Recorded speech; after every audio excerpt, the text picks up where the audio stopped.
Hi ಎಲ್ಲರಿಗೂ ನಮಸ್ಕಾರ. ಚಾಣಕ್ಯ ಕ್ರಾಂತಿ ಯೂಟ್ಯೂಬ್ ಚಾನೆಲ್ಗೆ ಎಲ್ಲರಿಗೂ ಸ್ವಾಗತ.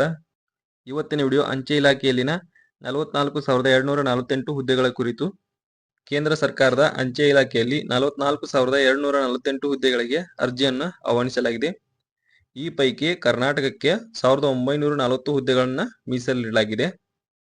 ಈ ಒಂದು ಅಂಚೆ ಇಲಾಖೆಯ ನೋಟಿಫಿಕೇಶನ್ ನಲ್ಲಿ 2 ಹುದ್ದೆಗಳಿಗೆ ಅರ್ಜಿಯನ್ನು ಆಹ್ವಾನಿಸಲಾಗಿದೆ. ಒಂದು ಬ್ರಾಂಚ್ ಪೋಸ್ಟ್ ಮಾಸ್ಟರು, ಎರಡನೇದು ಅಸಿಸ್ಟೆಂಟ್ ಬ್ರಾಂಚ್ ಪೋಸ್ಟ್ ಮಾಸ್ಟರು.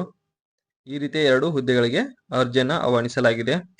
ಈ ಒಂದು ಅಂಚೆ ಇಲಾಖೆಯ ಹುದ್ದೆಗೆ ಯಾವ ತರ ವಿದ್ಯಾರ್ಹತೆ ಇದೆ ಅಂದ್ರೆ, ಮಾನ್ಯತೆ ಪಡೆದ ವಿದ್ಯಾಸಂಸ್ಥೆಯಿಂದ 10ನೇ ತರಗತಿಯಲ್ಲಿ ಉತ್ತೀರ್ಣ ಆಗಿರೋರು ಅರ್ಜಿಯನ್ನ ಸಲ್ಲಿಸಬಹುದು. ಅಂದರೆ SSLC ಅಥವಾ 10ನೇ ತರಗತಿಯನ್ನ ಪಾಸ್ ಆಗಿರಬೇಕು.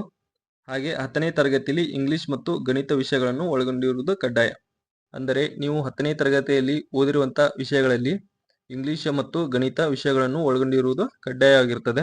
ಅಲ್ಲದೆ ಅಭ್ಯರ್ಥಿಗಳು ಆಯಾ ಸ್ಥಳೀಯ ಭಾಷೆಯನ್ನು ಓದಲು ಮತ್ತು ಬರೆಯಲು ಮಾತನಾಡಲು ಬಲ್ಲವರಾಗಿರಬೇಕು.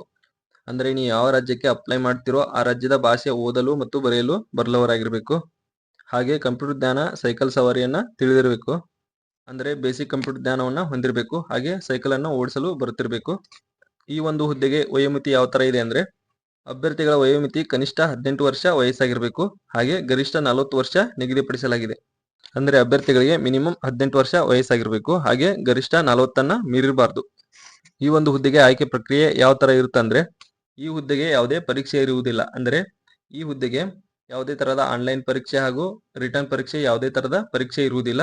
10ನೇ ತರಗತಿಯಲ್ಲಿ ಗಳಿಸಿರುವ ಅಂಕಗಳ ಆಧಾರದ ಮೇಲೆ ಅಭ್ಯರ್ಥಿಗಳನ್ನು ಶಾರ್ಟ್ ಲಿಸ್ಟ್ ಮಾಡಿ ಮೆರಿಟ್ ಪಟ್ಟಿಯನ್ನು ರಚಿಸಲಾಗುತ್ತದೆ. ಅಂದರೆ ನೀವು 10ನೇ ತರಗತಿಯಲ್ಲಿ ಪಡೆದಿರುವಂತಹ ಅಂಕಗಳ ಆಧಾರದ ಮೇಲೆ ಗರಿಷ್ಠದಿಂದ ಕನಿಷ್ಠವರೆಗೆ ಶಾರ್ಟ್ ಲಿಸ್ಟ್ ಮಾಡಿ ಮೆರಿಟ್ ಪಟ್ಟಿಯನ್ನು ರಚಿಸಲಾಗುತ್ತದೆ. ಹಾಗೆ ಈ ಒಂದು ಹುದ್ದೆಗೆ ಅರ್ಜಿ ಶುಲ್ಕ ಯಾವ ತರ ಇರುತ್ತೆ ಅಂದ್ರೆ, SC ST ವಿಕಲಚೇತನ ಮಹಿಳೆಯರು ಹಾಗೆ ತೃತೀಯ ಲಿಂಗ ವರ್ಗದವರಿಗೆ ಯಾವುದೇ ಅರ್ಜಿ ಶುಲ್ಕ ಇರುವುದಿಲ್ಲ. ಹಾಗೆ ಉಳಿದೆಲ್ಲ ಅಭ್ಯರ್ಥಿಗಳಿಗೆ ಅಂದರೆ ಪ್ರವರ್ಗವನ್ನು 2A 2B 3A 3B ಸಾಮಾನ್ಯ ಅಭ್ಯರ್ಥಿಗಳು ₹100 ಅರ್ಜಿ ಶುಲ್ಕವನ್ನು ಪಾವತಿಸಬೇಕಾಗಿರುತ್ತದೆ. ಅಂದರೆ SC ST ಅಭ್ಯರ್ಥಿಗಳು, ವಿಕಲಚೇತನರು, ಮಹಿಳೆಯರು ಹಾಗೆ ತೃತೀಯ ಲಿಂಗ ವರ್ಗದವರಿಗೆ ಯಾವುದೇ ತರವಾದ ಅರ್ಜಿ ಶುಲ್ಕ ಇರುವುದಿಲ್ಲ. ಉಳಿದೆಲ್ಲ ಅಭ್ಯರ್ಥಿಗಳು ಅಂದರೆ ಪ್ರವರ್ಗವನ್ನು 2A 2B 3A 3B ಸಾಮಾನ್ಯ ಅಭ್ಯರ್ಥಿಗಳು ₹100 ಅರ್ಜಿ ಶುಲ್ಕವನ್ನ ಪಾವತಿಸಬೇಕಾಗಿರುತ್ತದೆ.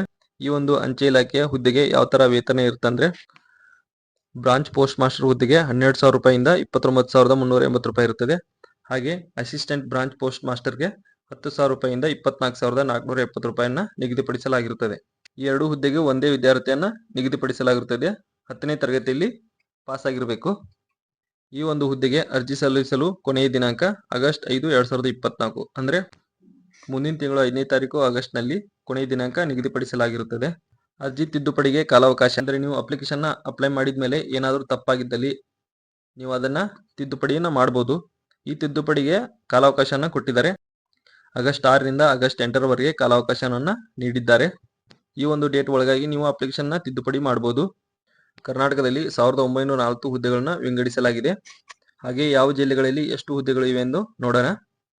ಬಾಗಲಕೋಟೆ 23, ಚಿಕ್ಕಮಗಳೂರು 60, ಬಳ್ಳಾರಿ 50, ಚಿಕ್ಕೋಡಿ 19, ಬೆಂಗಳೂರು ಗ್ರಾಮಾಂತರ 4 ಹುದ್ದೆಗಳು, ಚಿತ್ರದುರ್ಗ 27 ಹುದ್ದೆಗಳು, ಬೆಳಗಾವಿ 33 ಹುದ್ದೆಗಳು, ದಾವಣಗೆರೆ 40 ಹುದ್ದೆಗಳು, ಬೆಂಗಳೂರು ಪೂರ್ವ 83 ಹುದ್ದೆಗಳು, ಧಾರವಾಡ 22 ಹುದ್ದೆಗಳು, ಬೆಂಗಳೂರು ದಕ್ಷಿಣ 62 ಹುದ್ದೆಗಳು, ಗದಗದಲ್ಲಿ 18 ಹುದ್ದೆಗಳು, ಬೆಂಗಳೂರು ಪಶ್ಚಿಮ 39 ಹುದ್ದೆಗಳು, ಗೋಕಾಕ 7 ಹುದ್ದೆಗಳು, ಬೀದರ್ 59 ಹುದ್ದೆಗಳು, ಹಾಸನ 78 ಹುದ್ದೆಗಳು, ಚನ್ನಪಟ್ಟಣ 87 ಹುದ್ದೆಗಳು, ಹಾವೇರಿ 44 ಹುದ್ದೆಗಳು, ಕೊಡಗು 76 ಹುದ್ದೆಗಳು, ಕಲಬುರಗಿ 83 ಹುದ್ದೆಗಳು, ಕೋಲಾರ 106 ಹುದ್ದೆಗಳು, ಕಾರವಾರ 78 ಹುದ್ದೆಗಳು, ಕೊಪ್ಪಳ 36 ಹುದ್ದೆಗಳು, ಶಿವಮೊಗ್ಗ 89 ಹುದ್ದೆಗಳು, ಮಂಡ್ಯ 65 ಹುದ್ದೆಗಳು, ಶಿರಸಿ 66 ಹುದ್ದೆಗಳು, ಮಂಗಳೂರು 62 ಹುದ್ದೆಗಳು, ತುಮಕೂರು 107 ಹುದ್ದೆಗಳು, ಮೈಸೂರು 42 ಹುದ್ದೆಗಳು, ಉಡುಪಿ 90 ಹುದ್ದೆಗಳು, ನಂಜನಗೂಡು 66 ಹುದ್ದೆಗಳು, ವಿಜಯಪುರ 40 ಹುದ್ದೆಗಳು,